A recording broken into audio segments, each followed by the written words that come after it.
அப்பார்ட்மெண்ட்டில் வசித்த ஏழை சிறுவன் சென்னையில் ஒரு அடுக்குமாடி குடியிருப்பு. அதில் வசிக்கும் சிறுவர்கள் மொழி மதம் எதுவும் பார்க்காமல் விளையாண்டு கொண்டிருந்தார்கள்.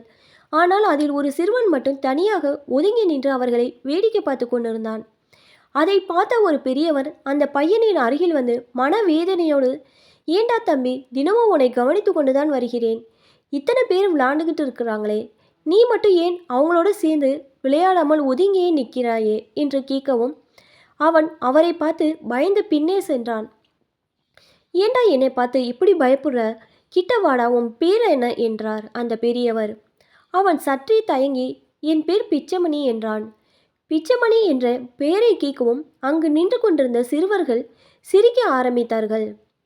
பின்னர் அவன் அந்த பெரியவரை பார்த்து, இந்த அப்பார்ட்மெண்ட்டில் குடியிருக்கிற அளவுக்கு எங்களுக்கு ரொம்ப வசதியெல்லாம் இல்லைங்க. எனக்கு அப்பா கிடையாது. எங்கள் அம்மா பேர் மாரியம்மா. ஒரு வீட்டோட தங்கி வீட்டு வேலை செய்கிறாங்க.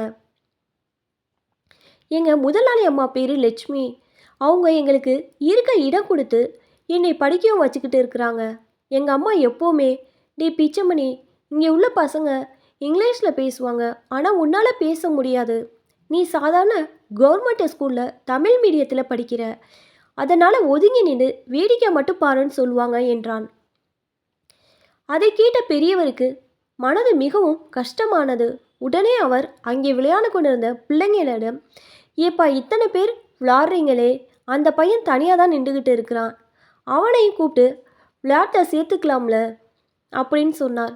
அந்த சிறுவர்கள் அவரை பார்த்து, அட போங்க தாத்தா, அவன் கூட போய் விளையாடுவான் அப்படின்னு சொல்லி சிரிச்சுக்கிட்டே, தாத்தா விளையாட்டு தானே, இந்த விளையாட்டை கொஞ்சம் பாருங்க அப்படின்னு சொல்லி பிச்சமணியை பார்த்து கிண்டலாக, ஹாய் பெக்கிங் பெல், இங்கே வாடா என்று கூப்பிட்டு அவன்கிட்ட இங்கிலீஷில் பேச ஆரம்பித்தார்கள். ஆங்கிலம் தெரியாத பிச்சமணி பதிலுக்கு எதுவும் பேச முடியாமல் திருவென முழிப்பதை பார்த்து சிரிச்சுக்கிட்டே, இப்போ தெரியுதா தாத்தா, அவனால் எங்கள் கூட மிங்கிள் ஆக முடியாது என்றனர். அதில் ஒரு பையன் ஒவ்வொருவரையும் பார்த்து, டே, உங்கள் அம்மா என்ன வேலை பார்க்குறாங்க என்று கேட்க, அதில் ஒருவன் எங்கள் அம்மா டாக்டர் என்றும் மற்றொருவன் எங்கள் அம்மா ஐடியில் வேலை பார்க்குறாங்க என்றும் சொல்ல, இப்படி வரிசையாக சொல்லி கொண்டு வரும்போது அந்த பையன் திரும்பி பிச்சமணியை பார்த்து குரல் உயர்த்தி, டே பிச்சமணி, உங்கள் அம்மா என்னடா வேலை பார்க்குறாங்க என்று கேட்க, அவனோ சற்றே தாழ்ந்த குரலில் வெக்கப்பட்டு கொண்டே, வீட்டு வேலை பார்க்குறாங்க என்றான்.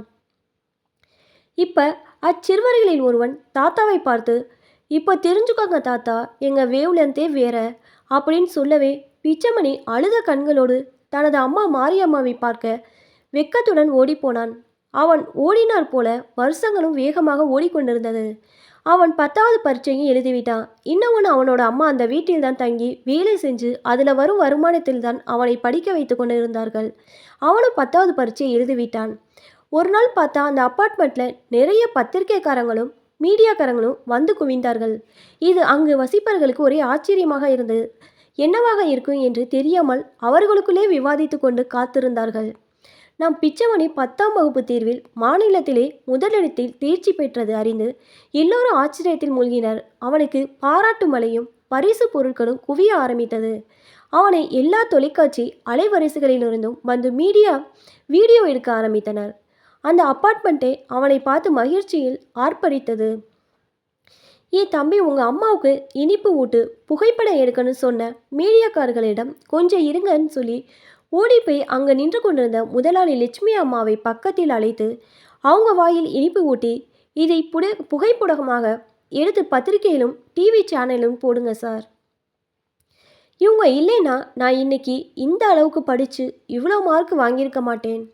என்னோட மாதா பிதா குரு தெய்வம் எல்லாமே இவங்க தான். டியூஷன் போக வசதி இல்லாத எனக்கு பாடத்தில் புரியாததை இவங்க தான் கொஞ்சம் கூட ஏற்றத்தாழ்வு பார்க்காமல் அவங்க புள்ள பக்கத்திலேயே என்னையும் உட்கார வச்சு சொல்லி கொடுத்தாங்க. இந்த வெற்றி எனக்கு கிடைத்ததில்லை, லக்ஷ்மி அம்மாவுக்கு கிடைத்தது தான் என்று சொல்லவே அந்த முதலாளி அம்மா கண்ணில் நீர் வர அவனை கட்டி அணைத்து கொண்டாள். பிச்சமணி அவர்கள் காலில் விழுந்து ஆசீர்வாதம் பெற்றுக்கொண்டான். அதன் பிறகுதான் அவனோட அம்மா மாரியம்மாவையே பக்கத்தில் கூப்பிடுகிறான். இதைதான் எங்கள் அம்மா வீட்டு வேலை செய்கிறாங்க, பேர மாரியம்மா, வீட்டு வேலை செய்கிறாங்கன்னு சொல்கிறதுக்கு நான் வெக்கப்பட மாட்டேன், ஏன்னா அதுவும் ஒரு வேலை தானே என்று சொன்னான். இதையெல்லாம் அந்த அப்பார்ட்மெண்ட்டில் வசிப்பவர்கள் பெருமையுடன் கூடி நின்று வேடிக்கை பார்த்தனர்.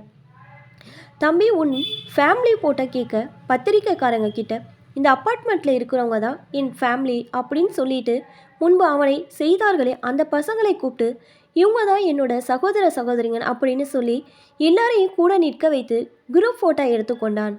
அவனது இந்த செயலை கண்டு அந்த பிள்ளைங்கள் வெட்கி தலை குனிந்தனர். அன்று அவனை கேலி செய்தவர்களே இன்று அவனை தோள் மேல் தூக்கி வைத்து கொண்டு சந்தோஷமாக கொண்டாடினார்கள். காலங்கள் உருண்டோடின. ஆனால் இன்னமும் அவனது அம்மா அந்த வீட்டில்தான் வேலை பார்த்து கொண்டு இருக்கிறார்கள். பிச்சைமணி நன்கு படித்து வெளிநாடு போய் நிறைய சம்பாதித்து திரும்பி வருகிறான். அதே அடுக்குமாடி குடியிருப்புக்கு. ஆனால் சாதாரணமாக இல்லை, ரொம்ப வசதியாக பென்ஸ் காரில் வந்து இறங்குகிறான். அவன் கையில் புது காரின் சாவியும் அங்கு அவன் புதிதாய் வாங்கிய 4 அறைகளை கொண்ட வீட்டின் பத்திரமும் இருந்தது. அதை பார்த்த மாரியம்மா சிறிது கூட சந்தோஷப்படவில்லை. ஆத்திரத்துடன் ஆவேசமாக கத்தினான். ஏண்டா பிச்சைமணி, கொஞ்சம் கூட நன்றி இல்லாமல் இருக்கிறியே. இன்னைக்கு உனக்கு இந்த வாழ்க்கையை கொடுத்த இந்த முதலாளி அம்மாவை உதறி தள்ளிவிட்டு உன் கூட புது வீட்டுக்கு என்னால் வர முடியாது. அவங்களுக்கு வயசாயிடுச்சு. அவங்க பிள்ளைங்க வெளிநாட்டில் இருக்கிறாங்க. அவங்கள இனிமேல் தனியாக விடவும் மாட்டேன். நீ வேணா அந்த வீட்டில் இரு. ஆனால் நான் சாகும் வரை ஐயா அம்மாவுடன் தான் இருக்கணும்னு நினைக்கிறேன் என்று சொல்லவும் நெகிழ்ந்து போன லட்சுமி அம்மா ஓடி வந்து மாரியம்மாவை கட்டி பிடிச்சிக்கிட்டு, நீ எனக்கு வேலை செய்கிறவ இல்லடி, என் தங்கச்சி. நீ உன் குணத்தால் ரொம்ப உயர்ந்துட்ட. யாருக்குமே யாரும் தாழ்ந்தவங்களும் இல்லை, உயர்ந்தவங்களும் இல்லை. யாருக்கு வாழ்க்கை எப்படி அமையும் என்பதை யாராலும் சொல்ல முடியாது. அதற்கு உதாரணம் நம்ம பிச்சைமணி தான். இந்த அப்பார்ட்மெண்ட்டில் எவ்வளோ வசதியானவங்க தன்னோட பிள்ளைங்களை நல்ல ஸ்கூலில் சேர்த்து படிக்க வைக்கிறாங்க. அவங்க எடுக்க முடியாத மார்க்கை நம்ம பிச்சைமணி தானே எடுத்தான் அப்படின்னு சொல்லவும் மாரியம்மாவின் கண்கள் கலங்கியது.